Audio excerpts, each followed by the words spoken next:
बिस्मिल्लाहिर्रहमानिर्रहीम अस्सलाम वालेकुम स्टूडेंट्स। थ्योरम 11.2 हम स्टार्ट करते हैं। ठीक है, if two opposite sides of a quadrilateral, कह रहे हैं कि आपके पास एक क्वाड्रिलेटरल है। ठीक है, उसकी दो अपोजिट साइड्स हैं, वो क्या है, कॉन्ग्रेंट है। ठीक है, जिस तरह मैंने एक क्वाड्रिलेटरल ड्रा कर दिए। ठीक है, ये क्वाड्रिलेटरल किसको बोलते हैं, जिसकी 4 साइड्स हो। हमने क्या किया, एक क्वाड्रिलेटरल ड्रा कर दिया।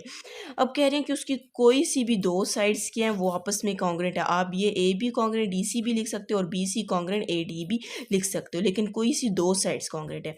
देन द, ये कॉमा के जो बाद आपके पास पॉइंट होता है, वो हम लोगों ने क्या करना होता है, उसको प्रूव करना है। Then the quadrilateral is a parallelogram, तो हमने ये प्रूव करना है कि ये जो क्वाड्रेटरल है वो क्या पैरेललोग्राम है। अब यहाँ पर देख लें, हम लोगों के पास बोला गया कि then the quadrilateral is parallelogram, तो हमने ये शो करना है कि ये जो क्वाड्रिलेटरल है ये क्या पैरेललोग्राम है। अब हमने बोल दिया ए बी सी डी क्या is a quadrilateral in which A B congruent D C, क्योंकि ऊपर बोला गया था कि उनकी दो साइड्स क्या हैं, कॉन्ग्रेंट है, तो हमने ए बी को कॉन्ग्रेंट डी सी लेके ले लिए।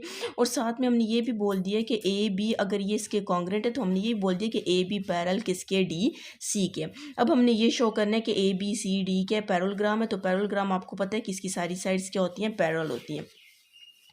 अब हमने क्या करना है, टू ज्वाइन कर देना है, ए से सी तक हमने ज्वाइन कर दिया और इसको एंगल 1 दे दिए, इसको एंगल 2 अल्टरनेट एंड एंगल है। ठीक है, इसको एंगल 3 बोल दिया और इसको एंगल 4 कह दिए।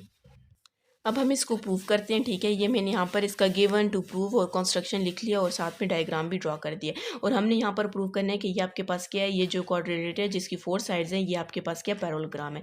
अब हम यहाँ पे क्या करते हैं, एक दो ट्राइंगल्स ले लेते हैं। पहले सबसे उन दो ट्राइंगल्स को प्रूव करेंगे। एक हम ये ए बी सी वाला ट्राइंगल ले लेते हैं और एक ए डी सी वाला। In triangle A B C correspond किसके, triangle A D C, triangle A D C. हमने दो ट्राइंगल्स ले लिए। ठीक है, और यहाँ पर हम प्रूव करेंगे कि ये दोनों ट्राइंगल्स क्या कॉन्ग्रेंट है। तो सबसे पहले हम लिखेंगे A B congruent D C, A B congruent D C. ये हमने क्यों बोला है, क्यों ये लाइन ऊपर क्यों डालते हैं, क्योंकि ये स्ट्रेट लाइन है। ये हमने क्यों बोला है, क्योंकि हम लोगों ने गिवन में बोला हुआ था, आपको गिवन की या स्टेटमेंट में बोला हुआ था कि ए दो एक साइड्स क्या है, कॉन्ग्रेंट है। तो यहाँ पर हम क्या कर देते हैं, इसका रीज़न क्या दे देते हैं, ये गिवन में था।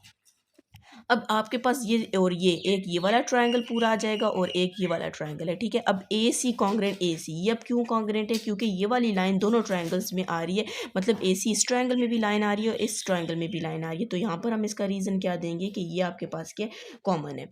इसी तरह अगर आपके पास ये वाली लाइन इस लाइन के कॉन्ग्रेंट होगी और ये वाला इसके साथ में आ जाएगा, तो इसका मतलब है एंगल 1 कॉन्ग्रेंट क्या हो जाएगा, एंगल 2, एंगल 1 कॉन्ग्रेंट एंगल 2 आ जाएगा। ठीक है, तो आपने ये यहाँ पर देखें दो साइड्स और एक एंगल प्रूव कर दिया, तो इसका मतलब है कोई सी 3 कंडीशन प्रूव करनी होती है, तो इसका मतलब है ये दोनों ट्राइंगल्स भी आपस में क्या कॉन्ग्रेंट है, ए डी सी, ये भी आपस में क्या कॉन्ग्रेंट है। तो इसका रीज़न आपके पास क्या है, 2 साइड और एक एंगल है, तो हम लिख लेते हैं side angle side congruent side angle side. ये एक ट्रायंगल का कह रहे हैं और ये दूसरे ट्रायंगल का कह रहे हैं। अब आपके पास अगर ये दोनों ट्रायंगल्स कॉन्ग्रेंट है, इसका मतलब है इनकी सारी साइड्स और सारे एंगल्स भी कॉन्ग्रेंट होंगे। तो हम कह सकते हैं कि ये जो एंगल 3 कॉन्ग्रेंट किसकी इक्वल आ जाएगा, एंगल 4 के, क्योंकि हम कह सकते हैं क्योंकि ये दोनों ट्रायंगल्स कॉन्ग्रेंट है, तो इसका मतलब एंगल 3 कॉन्ग्रेंट एंगल 4 के हो जाएगा।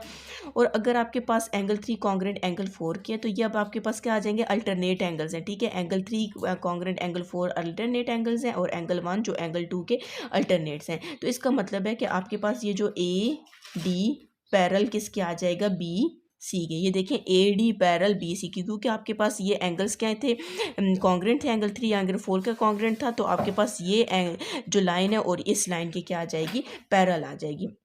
तो आपके पास क्या A B C has both pair of opposite side parallel. क्या मतलब कि आपके पास ए बी सी और डी इनके जो पेयर्स हैं, मतलब कि जिस तरह ए डी का पेयर क्या आ जाएगा, बी सी, और ए बी का क्या आ जाएगा, डी सी, तो ये सारी साइड्स आपस में क्या हो जाएंगी, पैरेलल हो जाएंगी। मतलब अगर A D parallel B C के, तो इसी तरह A B parallel D C के हमने ऊपर उसमें बोल दिया था, प्रूव गिवन में बोला हुआ था कि A B parallel D C के, तो फिर इसका ए डी और बी सी हम पैरेलल हो गए। तो अगर ये पैरेलल हैं, तो ये आपके पास पूरे का पूरा क्या बन जाएगा, parallelogram. A B C D is a parallelogram हो जाएगा।